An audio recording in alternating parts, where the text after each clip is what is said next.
everybody. Welcome into the last LinkedIn Live of All right. 2025. And We don't listen, have an applause machine? Where's the applause? that's a good question. This would be the earliest that we would use the applause machine. Yeah. Nice. There it is. Applause machine. As long as we don't play HTTR. Not yet. It has no place in the show right now. I don't know what they're saying, but they're excited for us, John. Listen, That sounds like Inter Milan. It could be. Although this is the last show, you left us wanting more because guess what? John beat me in the studio today. Usually, Yes. John's putting on his makeup and fixing up that hair, and we all appreciate that. And so he gets into the show and to the studio around 12:59 and 40 seconds or so. Today he was on time and ready to roll. He's got a new computer. It looks very nice. How are you, John?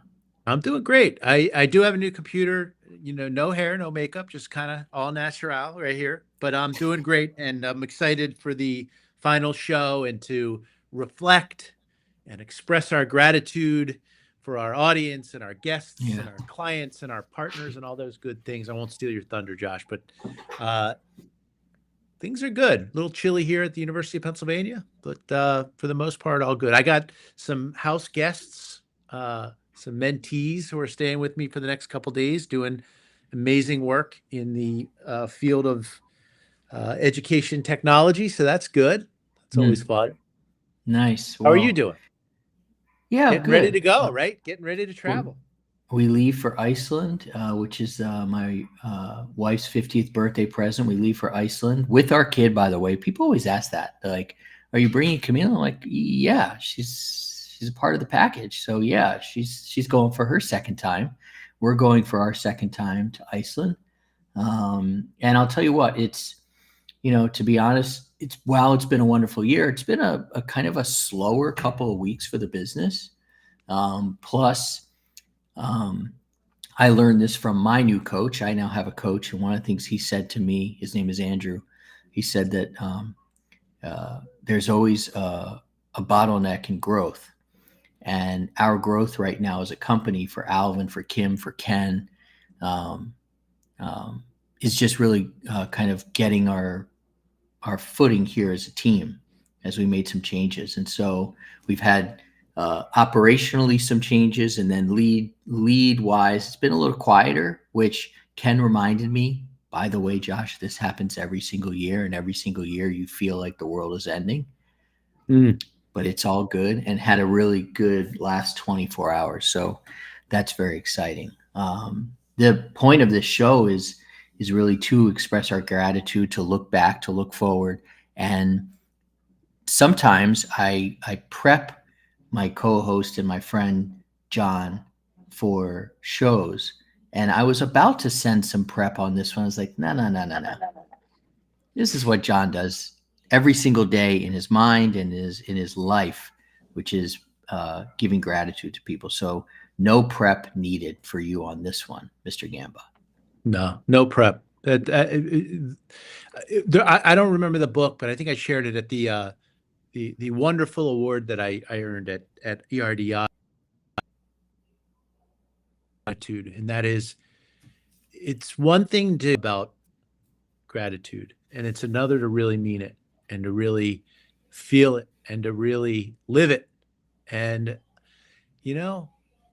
every once in a while, I know it's been a tough year for you, Josh, too.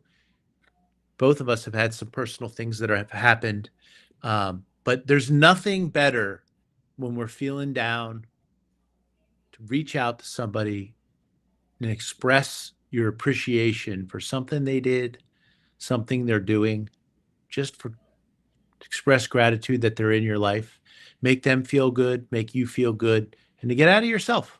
Sometimes we have a disease of self where we get so self-absorbed. It's time to get out and to have a mentality of constant thought of others. And I think that is important. Yeah, thank you. two of my most favorite moments of the year um, were one when I got to watch you accept that award and give just a perfect acceptance speech. And we've all seen acceptance speeches that have sucked, and yours just rocked. And so that was True. great. And yeah. And then another moment was when I was sitting beside my father in the ICU, and I got a call from you, but my family was engaged in a conversation and I couldn't pick up.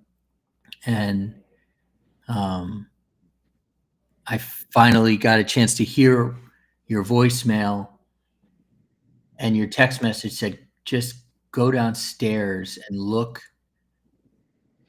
There are 3 tables in the hospital at Suburban in Bethesda, Maryland, and the middle table underneath the box of tissues is a card.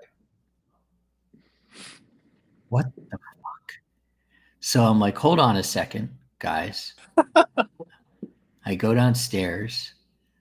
In the 3rd table, underneath the tissue box, is a card from you that I have in my bedside, in my nightstand, which is now basically has become my father's nightstand, because all the things that I wouldn't let my mom or my sisters get rid of that I found important are there.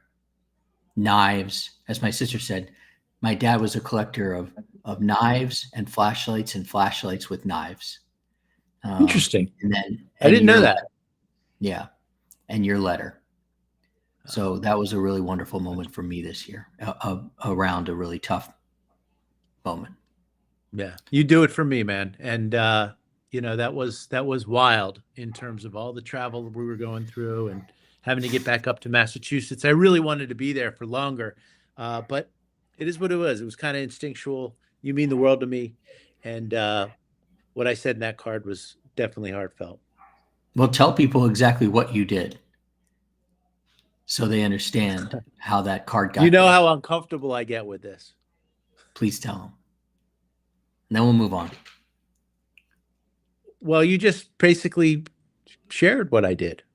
No, I didn't share how the card got there. Well, I knew you were going through some stuff, and I didn't know what was going to happen or how it would happen. And I was in Philly, and I said, this is a guy that could use a friend and really could use some love and support. And I traveled down just out of the grace of whatever, just feeling like it was the right thing to do. And I got there and I did call and I was like, hey, I would be, and I had a card with me just in case I couldn't reach you, because I know you were pretty busy. And I wrote it out and I left it under the tissue box because I had to get back up to my son's performance or something in Massachusetts, which was a pretty long drive. And I also really didn't want to get in the way.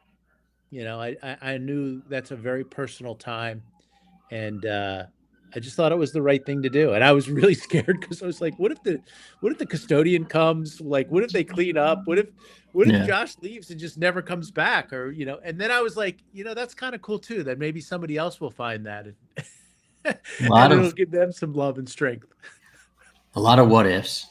Yeah, Um, totally. but it worked out perfectly. And just so people understand what John's talking about, he drove from Philadelphia, Pennsylvania to Washington, D.C., and from Washington, D.C., not to Massachusetts Avenue, but to Massachusetts, the state, to Yeah. drop that card off. So thank you for doing that. And I Uh, would do it for you. We have had a lot of people do great things for us this year. I'm going to run some numbers for you. We had 22 guests on this show. We had 37 episodes. In terms of LinkedIn Lives, before today, we had done 35 LinkedIn Lives, 23 hours and 54 minutes, a total of 1,434 minutes, which equals 86,040 seconds of LinkedIn Lives. We have listeners in 63 countries and 612 cities around the world. And when I have time by myself, and sometimes, I'm sitting down. I look at that in Buzzsprout, and I look at the cities and the countries that we are in, and I'm amazed at that. Well, wait, name some of those cities, can you? That not obviously not Philadelphia, Pennsylvania, but some of the crazy ones. Totally, I can, 100%. Let's see here. Give me a second. That's pretty cool. 63 So, countries, 600 cities. That's cool. top countries: US, Canada, Germany, Singapore, UK, Netherlands, Russia, Colombia, Australia, and Greece. Those are our countries that we are in. Mostly North America.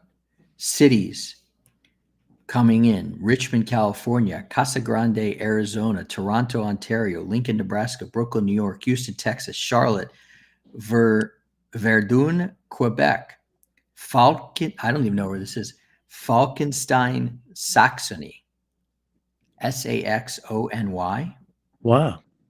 South Holland; Fredericktown, New Brunswick; Bogota. Ooh, Awesome. that's cool. Decatur, Alabama; Leesburg, Florida.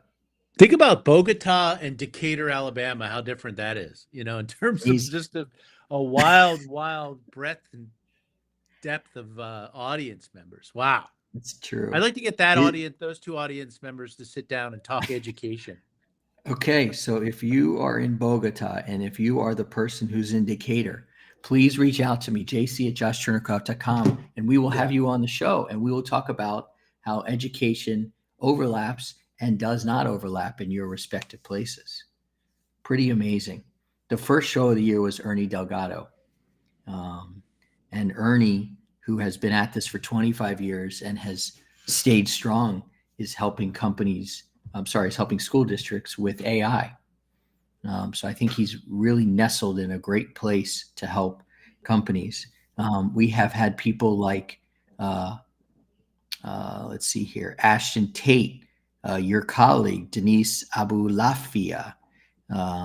We had a guy named Robert Martellacci, who I now call the Lighthouse. Go ahead, riff on Robert. Did you say rip or riff? I'll riff on Robert. I'd love Robert. You can rip on the dude. He can take it, but rip or No, riff. I know. I only have great things to say. I mean, I rip on him in person, and we have a lot of fun, as you do too. Great guy, the ambassador to Canada, the great incubator and accelerator that he has up there. Mindspace, is it? Just a Mindshare. really Mindshare, really good guy, and always at the same events, right? ASU GSB, IRDI, just really a presence. Have you? No. There's just certain things about people. It's so, I was lucky enough to be on a panel at EdTech Canada, which you got to go to next year if you're not in, Milan, but all good. And I went that night. I flew up to Toronto from DC. We went to the Maple Leafs game. Then we watched the Blue Jays game at the Maple Leafs at the Air Canada Center, whatever they call it now. And he just wanted to keep going. I'm like, dude, I got to go. And then the next day, so this is how I got this idea that this guy's like a lighthouse, never turns off, constantly sending energy and light to other people. He is one of the strongest men that I know when it comes to heart and soul and emotion and intellect. The next person we had on the show was Jolene Levine.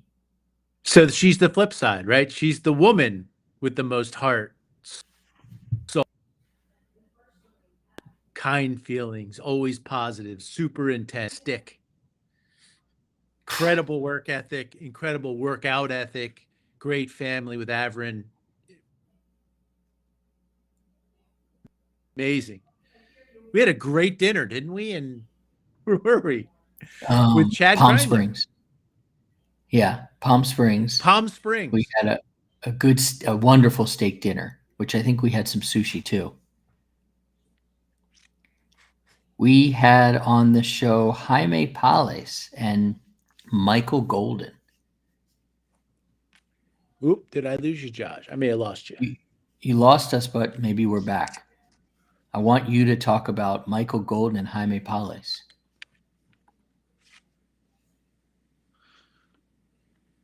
Alvin, did we lose Josh or did we lose me? Let's see. We lost you, but we hear you. This is live TV, guys. This is what happens. Live TV. We lost John. He'll comment on Michael Golden and Jaime Pales. I'm going to talk about Paul King. Paul King is a member of the Ed Sales Elevation Experience, and Paul King is also a one-to-one student of mine. And Paul King is bringing it in New York City. He brought it in a LinkedIn Live, and he has flipped the script on selling, meaning that people are coming to him and he doesn't necessarily have to go to them. He doesn't feel like he's selling anymore. And that's what I want for all of our clients. John, I was asking you to comment on Jaime Pales and Michael Golden. Yeah, you saw them down at IFE in Monterey. Mm-hmm. Michael, obviously our vice dean, colleague of mine, my partner in crime here at Catalyst at Penn GSE. Amazing innovator, amazing leader. So he's great. And then Jaime Bayless, co-founder of Link, now Your Way, going through some tough times right now with his own personal situation, not to get into, but also a dear friend. Saw him in Ed Tech Week, met with a couple thought leaders from a university in Columbia. Again, another guy, always positive, always has great things to say.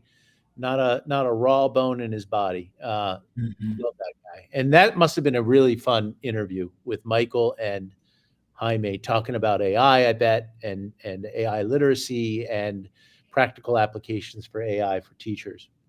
Yeah, it was a great conversation. It was kind of interesting because we had to hand the mic back and forth between the two of those guys. Some of the strategy shows we had were I'm going to come back to this one, the better demo method, the LinkedIn headline deep dive, the rest advantage. We encourage people to rest, the summer fix, how you can work on your company over the summer. And then the opposite effect. And the opposite effect is when we encourage people to watch the show Seinfeld, where we encourage people to think like George Costanza when it comes to sales and basically do the opposite of everything you've ever done. Yeah. Because a lot of people are doing things that probably don't help the sale, although they think it does. So kind of channeling George. The better demo method is something that kind of came out of thin air. We were talking about my allergy to demos, and we went deep on the better demo method, and it has turned into a masterclass that I do. It's awesome. Yeah. So important. Talk about that. Why is it so important?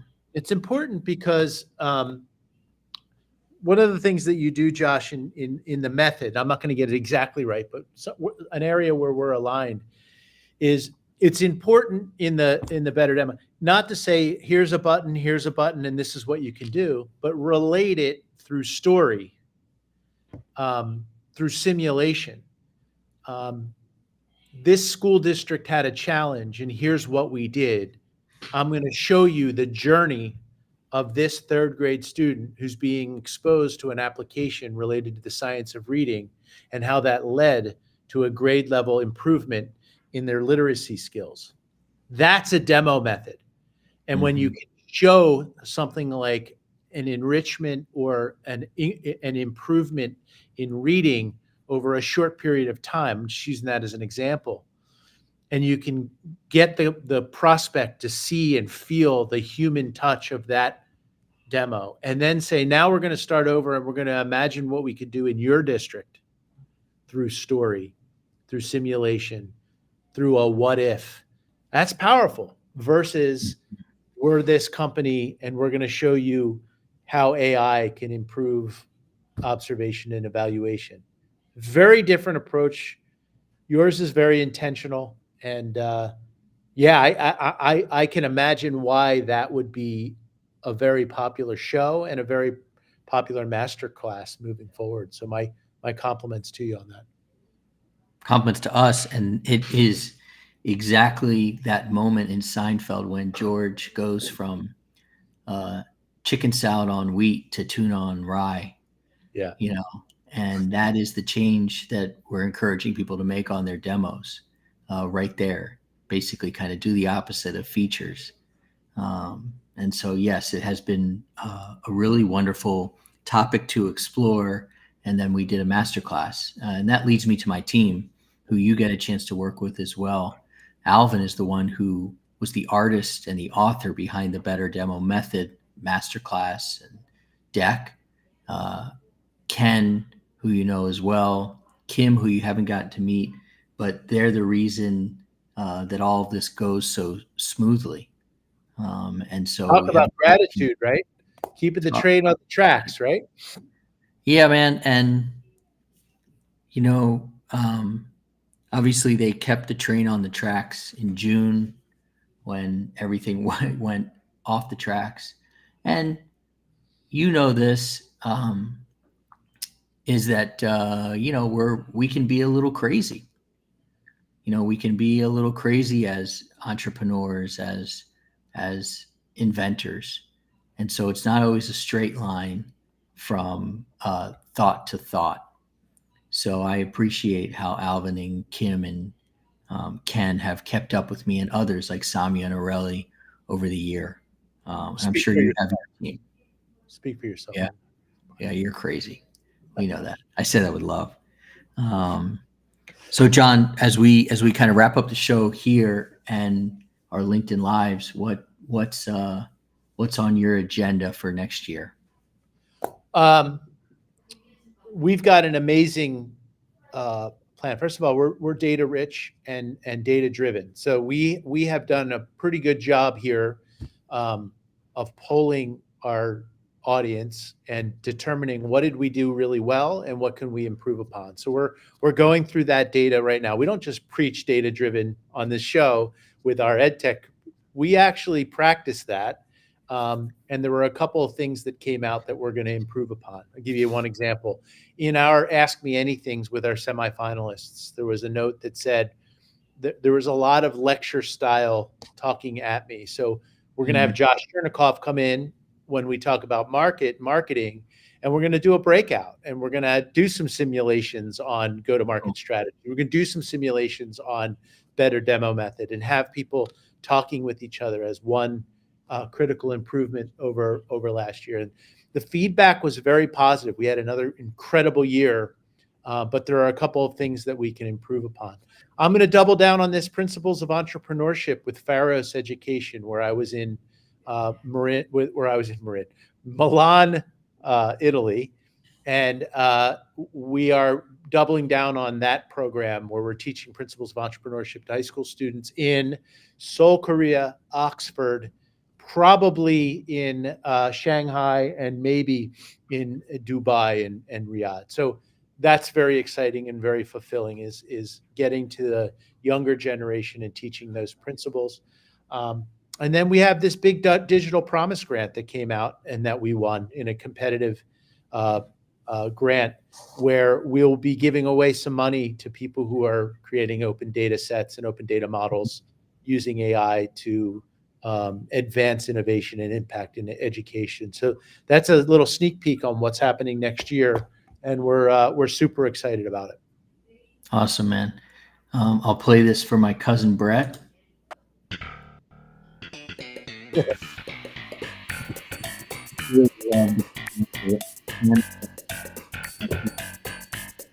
Brett, man, you talk about somebody who is one of us, who lives life to the fullest.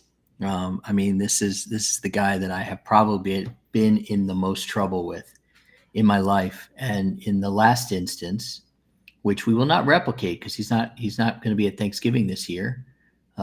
We went to the Caps game the day after Thanksgiving last year, and we woke up to pictures of us wrestling on the metro, with gummy bears flying all around us. Luckily, not in a jail cell. But that's my cousin Brett weighing in. He's a phenomenal teacher, person, basketball coach, basketball teacher out in Park City, Utah. So Let's do on a road on trip. Let's go to Park City, man. Let's go. anytime. Anytime. Maybe for the film festival. This guy hangs. Brett and Bettina and Camille and I went to Sundance. Um, and it's interestingly enough, Sundance is like smaller than my apartment, in terms of a location on the map, but super cool nonetheless. Well, we have some really cool stuff planned in 2026. We're kind of expanding our offerings because really we've had one offer for the life of the Ed Sales Elevation Experience, and I practice what I preach. We have gotten really good at understanding what our clients need with the Ed Sales Elevation Experience as a course, but now we're going to be offering kind of the Ed Sales Edge, which is going to be our community. The edge, people are looking over the edge at really wanting to work on their skills when it comes to sales. Thank you. That's Alvin. So thank you, Alvin. And then we're also going to begin to organize the Ed Sales Entourage. The entourage, which is people experience, like the entourage and the edge. That's awesome. You got it, baby. Which is people who have gone through. What's that? One of my favorite shows. What's that? That was good. Oh, I know. Oh, it's an amazing show. So the entourage is people who have been through the Ed Sales Elevation Experience and who still want to get together and really keep doing the reps and thinking about how we can do the sales for our education company without it feeling salesy or pushy. We've got some other cool things coming. So we're going to sign off. Wait, conferences. What are we doing? Where are we going? Conferences. Yeah, let's go. Let's see. Let's go through them. We're going to start ERDI in January. Gosh, right? Is that January? I couldn't even remember. Can't wait to see Jen Ferrari, Jaime, Mike. The Lighthouse. Jolene. Jolene will be there. Yeah. Yeah. Before that, and I may try and get you to come to this, I'm going to Formula One E in Mexico City, January the 9th. I don't know if you can get that on your dance card. Yeah. So Formula One E is super cool. Brett said, come on over. We should go. Fine. We'll go to Park City. So February, there is something going on that I can't remember now. March will be South by Southwest EDU. I'm urging John to get us to be able to do our second year of meetups and or some other conversations that can be had at South by Southwest EDU. April, ASU GSV. I'm assuming you're in for that one way or another. You always are. We are co-sponsoring it. We are this co-sponsor of the EdTech Insider Happy Hour. So we'll be there again, sharing cocktails and good tidings with the EdTech community. Nice. I remember that event last year. I had a really wonderful conversation with somebody we didn't mention, but we love, Sergio Abramovich, the CEO of Scala Learning. I feel like I'm just name dropping, like I'm so, He's great too. Sergio, my friend, who I saw in Monterey and at ASU GSV. That leads us to May, which gets us to June. And your event, I'm assuming, will be in June. June 4th and 5th, Friday the 5th, June 4th at night with some of our semifinalists from our milking competition. Yeah, here at on campus at Penn GSE. Always a good time. Look forward to seeing you again here for that, Josh. Breakouts in the areas of leadership, product market, and fundraising. Really talking about wrapping it all together with research to practice. Another great event. We're hoping to have most to all of our semifinalists from the Milken EBPC competition there as well. Great. There is, I'm looking at San Antonio, March 8th through the 10th in San Antonio. So what is that? Is that ISTE? That's IEI. Oh, IEI in San Antonio. That's right. March 8th through the 10th. Is that right before South by Southwest? Probably. Maybe after. Who knows? But we got a March. We got a March event. So that probably is because that's Texas, right? Yeah. Yes. June, Penn, July, ERDI. And August. That's where I'll probably be traveling internationally for 2 programs in Oxford and Shanghai, or Oxford and Seoul. Oxford, Mississippi. Oxford, UK. Understood. Maybe August. try to make it to the British Open, which would also be a bucket list. It's a good life. Wrestling in metros after Caps games. My bucket list is getting to the Open. British. It's a good life. The Prince leads. Ed Metz, we're meeting in Scotland, man. Oh, I want to do that. Ed's got a house. One day, Ed and I are going to swap houses. Mine in Mexico, his in Scotland. Let's go. I didn't invite you, but he and I. Can we swap mine in Philly? Eesh. That's another wonderful event this year. You, me, and Camila. Yeah, that was great. Benson Boone. Yeah, some sushi, some stomach ailments. Great. Oh my God, that was hilarious. Yeah, that was awesome. Her outfit, that was fantastic. Her outfit. We were flying high. You and I are flying high. Dean Catherine Strunk, that was awesome. Hey, Dean. Well, listen, John, you know I love you. It's love just you too, another amazing year together, a great show, great LinkedIn Lives, great people around us, and we're lucky to have everybody. So I wish you the happiest of Thanksgivings to you, your family. Safe travels to Iceland. Send some pictures that are better than what I could take. You know how great I am. Yeah. John is the worst picture taker in the world. He's a wonderful dude, top notch. When it comes to taking pictures, expect a finger or a water bottle in the picture, in the forefront. Jolie, but I love you nonetheless. Me, man. And as you head down south, say hi to your family. And I will only say this because you're playing Dallas. Go Birds. Go Eagles. Jalen Hurts is 27-3 in his last 30 games. And they hate him. And they're just bagging on him. That's what I read this morning. Is that WIP? You would think that they were 3-27. Yeah. Philly is amazing. You are amazing. Thank you, John. On the show, everybody. Thank you. See you on the other side.